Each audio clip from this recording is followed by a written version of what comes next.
Biology के आगे बेशुमार फील्ड्स हैं, उनमें से एक फील्ड मॉर्फोलॉजी भी है। मॉर्फोलॉजी में हम लिविंग ऑर्गेनिजम्स का साइज़, उनकी शेप और स्ट्रक्चर के बारे में स्टडी करते हैं। फॉर एग्जांपल जैसे कि प्लांट्स हैं, उनका साइज़, उनकी शेप और उनके स्ट्रक्चर की स्टडी को मॉर्फोलॉजी कहेंगे।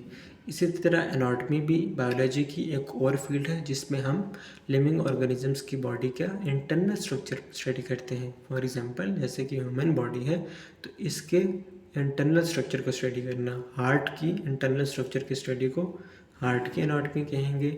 इसी तरह ब्रेन का इंटरनल स्ट्रक्चर, इस सारी स्टडी को हम एनाटॉमी कहते हैं, इंटरनल स्ट्रक्चर की स्टडी को। और फिजियोलॉजी क्या होती है? फिजियोलॉजी बायोलॉजी की एक और फील्ड है जिसमें हम बॉडी के फंक्शंस को स्टडी करते हैं। फॉर एग्जांपल हार्ट है, एक बॉडी ऑर्गन है, तो उसका फंक्शन क्या है, स्टमक का फंक्शन क्या है, तो फंक्शन की स्टडी को हम, कि उसका काम क्या है बॉडी में, उसको हम फिजियोलॉजी कहते हैं।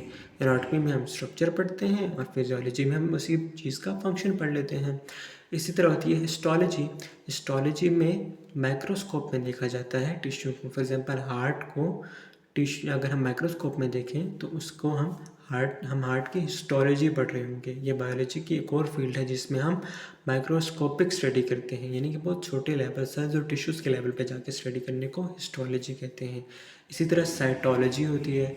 साइटोलॉजी में हम क्या करते हैं? साइटोलॉजी में हम सेल्स की स्टडी करते हैं कि जैसे कि प्लांट सेल है, प्लांट सेल की स्टडी कि उसके अंदर क्या होता है, न्यूक्लियस होता है, वैक्यूल होता है, साइटोप्लाज्म होता है, सेल वॉल होती है। स्टडी को हम कहेंगे साइटोलॉजी।